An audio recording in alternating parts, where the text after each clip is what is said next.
I'm Conrad Angel Corral, and this is the art of Cathedral City.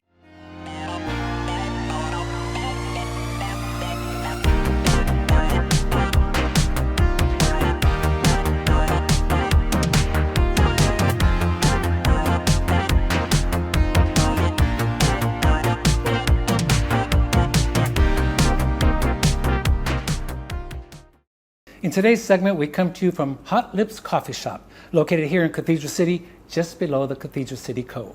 And we want to thank them for this terrific little spot to hold our interview today with our artist slash author slash musician, Andy Cahan. Now, you may not know that name. However, after our interview and after his book signing on September 20th at the Cathedral City Library, I'm sure you're going to know the most famous musician you've never heard of. Andy Cahan, welcome. Thank you so much, Conrad. I'm excited to be here. Thank you. You have a book signing tour that starts here in Cathedral City. Why don't you tell us a little bit about that? Yes, it'll start on the 20th of this month at the Cathedral City Library. I think it's 2 p.m., if my memory serves me well. All right, and then I believe you're moving on to a couple other places also? Yes, I'm going to the Palm Desert Library October 10th, and then out to Idlewild to Hunky Dory Records in Idlewild. All right, that sounds like fun. Your book, of course, is called The Most Famous Musician You've Never Heard of. And I believe, as we were talking off camera, pretty much everything that you do has a story associated with it. Absolutely. And so tell me a little bit about where this title came from. I think you were doing an interview with Soledad O'Brien or somebody. Exactly. Tell us what. 1997. Soledad O'Brien had a television show in San Francisco called The Site. I emailed her and I said, hey, I'd like to be on your show. She said, sure. So I went on to her show. It's on YouTube. And she says, how would you like to be introduced? And I said, as the most famous musician you've never heard of. And had you thought about that, or was that you knew that was sort of? It was spontaneous. And here we are, right? And here we are, yeah. That sounds great. Tell us, if you would, list a few of the many folks, musicians, actors, and such that you've come in contact with. Well, when I moved out to California in 1968, I found myself in the recording studio with Jimi Hendrix and Lowell George from Little Feat, and Jack Cassidy from the Jefferson Airplane, and Graham Bond from England, a blues artist, and Mitch Mitchell. And that was my first recording session 2 weeks after I moved to California from New York. May every musician have that luck to be working that. Unbelievable. Yeah. I was 20 years old and I had goosebumps. You also play a variety of instruments. Yes. Tell us about some of those. Well, I started on the drums when I was 10, and then I went to the piano after my father taught me how to play a very simple Snake Charmer song on the piano, and then I picked up the guitar, and then I picked up the bass. So through the years, I've been playing all four instruments. Because our show, of course, is all about Cathedral City, why don't you tell our audience a little bit about your association with Cathedral City? I think your mom lived here? Yes, my mom lived here since 1973, and then she passed away in 2005, and I inherited her home on Day Palm here in Cathedral City. When you came to the desert at that time, it's my understanding that you performed at a variety of different places here in the desert, like the Hog Breath and yes. BB something. Yes. So tell us about some of those places that you performed. Yeah, I was the house piano player for the Hog's Breath, Clint Eastwood's Hog's Breath in La Quinta for 9 years. And then I went to Billy Reed's, and I played there for 3 years. And then El Corso. Now, back in the day, my understanding, you were the recipient of a variety of Coachella Valley Awards. Yes, I got 6 of them for Best Keyboard. Let's talk a little bit about the book. Is it something that you just wrote recently? It's been around for a while. It took me a long time to make the book because I had to scan all the photos and flyers. I definitely want to show the book, and it's a hefty one. It's a 2-pound book. Yeah. And I always enjoyed pictures. So I said, if I'm going to make a book, I might as well use a lot of pictures. What I really liked about it is that there are a lot of links that are associated with the stories that you tell. Yes. Like as an example, I was over Frank Zappa's house with Jimmy Carl Black and Motorhead Sherwood from the Mothers of Invention. And I recorded a song on his piano in his house. And that is on YouTube. Let's talk about some of the celebrity musicians, because there's some great stories in this book. You definitely want to read it. I'm just going to jump through a couple, and then you tell me a quick story that may go along with it. Okay. So we already talked about Jimi Hendrix. Yes. How, where, why? My mom's friend owned a record company called Pulsar Records. His name was Irwin Garr. So he hired me for $35 a week in 1968 to be the gopher. So that's how I met Graham Bond, and then he called me up and said, we got a jam session, and that's how I met Jimi Hendrix. There's a good story that goes with Seals and Crofts, and their pretty popular song. Tell us about where that Jasmine came from. My friend Scooby, who was the Musicians Union rep in Hollywood, got me a job with Jimmy Seals and Dash Crofts in a group called the Mushrooms, and we played top 40. And then during the break, they would get on stage with just the acoustic and the mandolin and do their duo. So we're sitting at the table, and Jimmy said, Andy, we're trying to think of a name for our duo, and they belong to the Baha'i religion.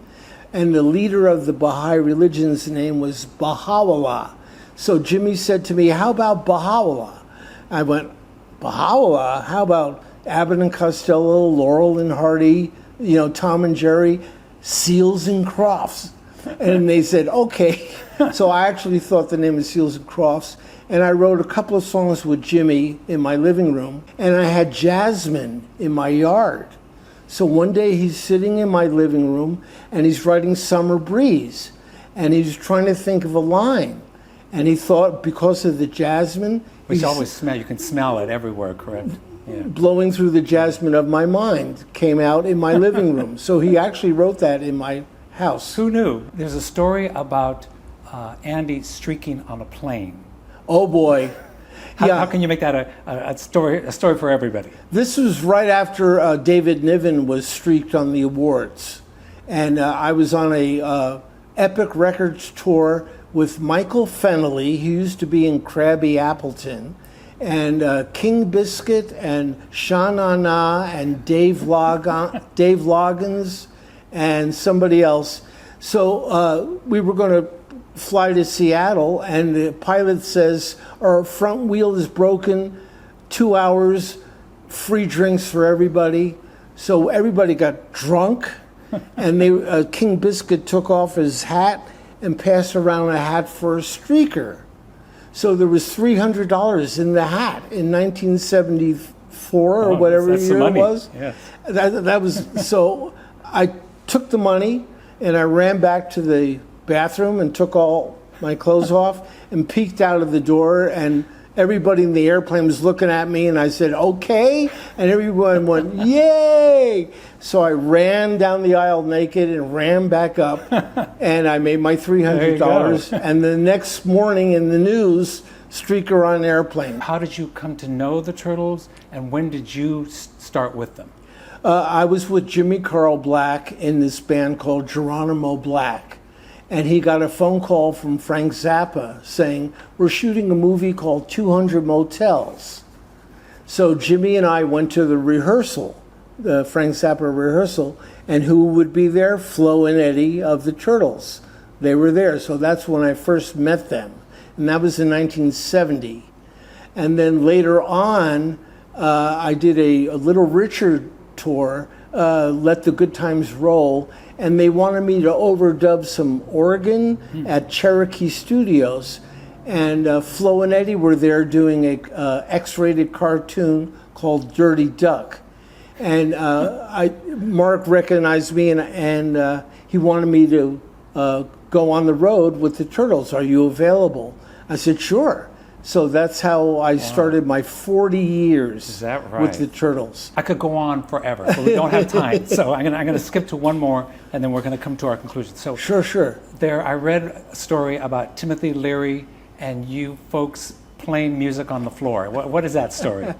Well, Harry Nielsen and I became really good friends, like high school buddies. And we would drive around at 4 o'clock in the morning and listen to his music and stuff. But he would always surprise me with visiting some celebrity.